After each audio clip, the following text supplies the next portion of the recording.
लेकिन एक दिन महाराज ने बताया, असली भक्त कैसे पता करें कि हमारा अच्छा श्रवण हो रहा है? बोले इसलिए बोला जाता ध्यान पूर्वक जप करिए। वो है ना, रसिक का मतलब ये नहीं है कि वो व्रज गोपी बनकर नाच रहा है।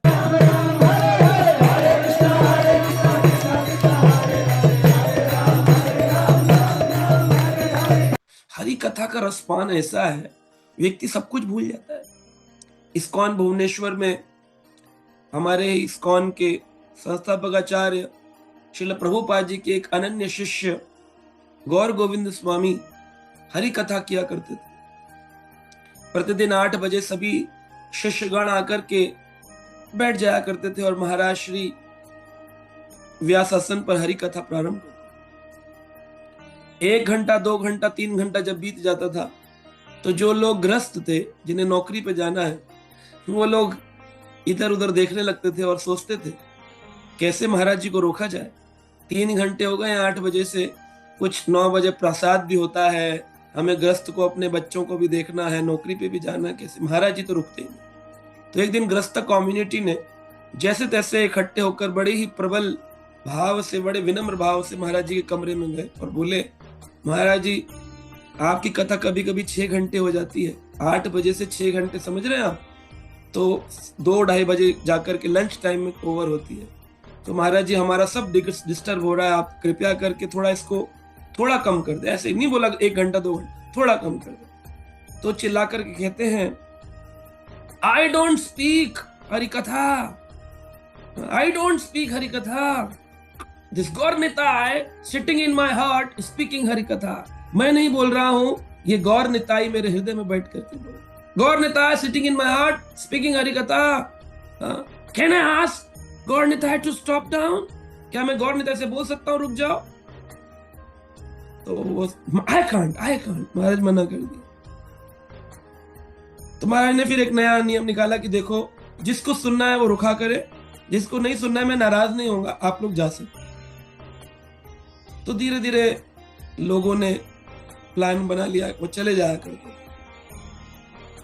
लेकिन एक दिन महाराज ने बताया, असली भक्त वही है जिसकी हरि कथा के प्रति वासुदेवम कथा रुचि, वासुदेव कथा में रुचि उत्पन्न हो गई। रुचि छोटा स्टैंडर्ड नहीं है, रुचि इंटरेस्ट नहीं है। रुचि को ट्रांसलेट कर ले इंटरेस्ट नहीं, इंटरेस्ट नहीं है। रुचि बहुत ऊंची वस्तु है।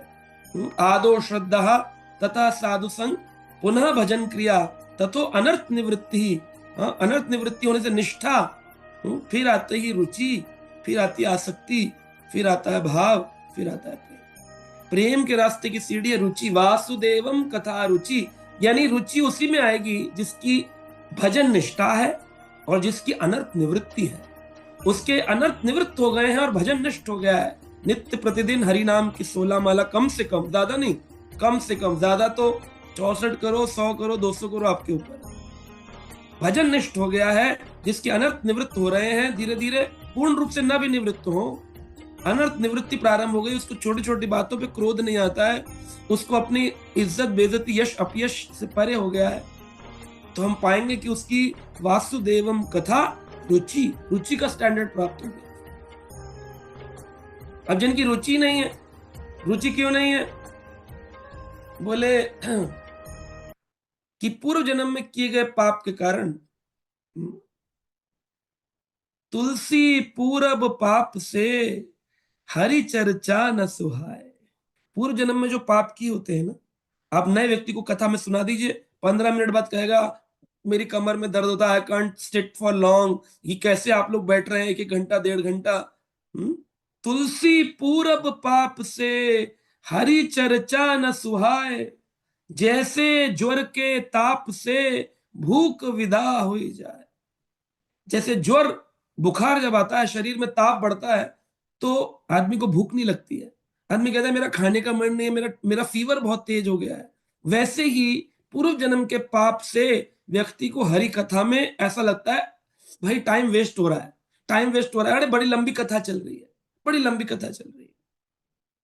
श्रील प्रभुपाद जी ने विदेशों में जब प्रचार किया, वो जानते थे इस सिस्टम को कि व्यक्ति की ध्यान, धारणा और समाधि, एक व्यक्ति का ध्यान कितनी देर लग सकता है, तो ध्यान की ये पुराणों में, कुर्म पुराण में वर्णन है, एक व्यक्ति 12 सेकंड से अधिक एक वस्तु पर ध्यान नहीं लगा सकता। हम तो बोलते 2 घंटे हम हरि नाम पे ध्यान लगाते हैं, ध्यान पूर्वक जब हो ही नहीं सकता। कुर्म पुराण ने लिख दिया एक चीज पर ध्यान 12 सेकंड से ज्यादा नहीं लग सकता। जब वो 12 सेकंड पर लगने लग जाए, 12 सेकंड से कम है, 12 सेकंड अगर लगने लग जाए तो अगली स्टेज आती है धारणा। तो 12 इंटू 12 144 सेकंड आपका मन लगने लग जाएगा। समझ रहे हैं आप? 144 सेकंड, 12 इंटू 12, और 144 इंटू 144 अगर आप करें तो कितना बन जाएगा? 20,736 सेकंड, है ना? तो ध्यान, धारणा और समाधि। तो पहला है 12 सेकंड। ध्यान अगर 12 सेकंड लगने लग जाए किसी वस्तु में, हरि नाम में, हरि कथा में, तो अपने आप ही वो धारणा बन जाती है। आदमी बोलता है ना, तुमने तो हमारे लिए धारणा बना रखी है कि हम गलत आदमी है। ऐसे नहीं बनती धारणा। किसी वस्तु का 12 सेकंड से अधिक तुमने ध्यान किया है तो वो तुम्हारी धारणा बन गई। इस्कॉन वाले विदेशी संस्था है, लोगों ने धारणा बना रखी। कैसे बना ली? 12 सेकंड से अधिक इस्कॉन के बारे में चिंतन किया। और धारणा समाधि कब बनेगी? जब वही 144 सेकंड से अधिक एक वस्तु पे बार बार ध्यान किया जाए तो वो अपने आप 20,000 सेकंड में बदल जाएगी और वो समाधि स्थिति आ जाएगी। ये अष्टांग योग की विधि है, कूर्म पुराण में लिखा। इसलिए बोला जाता है ध्यान पूर्वक जप करिए। वह जप करते करते आपकी धारणा बन जाएगी हरि नाम के प्रति, हरि कथा के प्रति। वही जप श्रवण करते करते आपकी समाधि स्टेट आ जाएगी। चलते फिरते आप समाधि में होंगे। 20-20, 25-25 मिनट तक आप चल रहे होंगे, वॉक कर रहे होंगे, लोग सोचेंगे चल रहा है, लेकिन वो समाधि स्टेट में होगा, क्योंकि उसकी हरि नाम मन में अब समाधिस्थ हो गया है। ऐसी हरि कथा की लीलाएं, हरि कथा हरि लीलाएं दिमाग में समाधिस्थ हो जाती है। कैसे पता करें कि हमारा अच्छा श्रवण हो रहा है? बोले जैसे हम कोई प्रसंग सुन रहे होते हैं, उसमें कोई पॉइंट आता है, तुरंत वो कनेक्ट हो जाता है दूसरी लीला से। अरे हमने वहां ये सुना था, हमने वहां, अरे अरे वाह, आनंद आ रहा है कथा, हमने ये सुना था, हमने वो सुना था, तुरंत वो कनेक्ट हो जाएगा उसका। सो दैट शोज कि हाँ, एक लीला में अलग अलग शाखाएं लीलाएं निकल रही हैं। ये रसिक भक्त है, ये रसिक है ना? रसिक का मतलब ये नहीं है कि वो व्रज गोपी बनकर नाच रहा है। रसिक का अर्थ है वो हरि कथा के अंदर पूर्ण रूप से डूबा हुआ है, उसको आनंद की प्राप्ति होती है। भगवान कहते हैं ना हम वासांसि वैकुंठे योगिनाम हृदय न च मद भक्ता यत्र गायन्ति तत्र तिष्ठामि नारद। हे नारद, मैं वहीं वास करता हूं जहां मेरे भक्त मेरी कथाओं का गान करते हैं। तो आपको क्या लगता है, इस जूम मीटिंग में भगवान है कि नहीं है? अगर लगता है नहीं है तो अभी तक हमने हरि कथा के स्टैंडर्ड को समझा नहीं। और अगर हमें लगता है यहाँ है तो हाँ, हमारी प्रगति हो रही है। तो ये बात भगवान विष्णु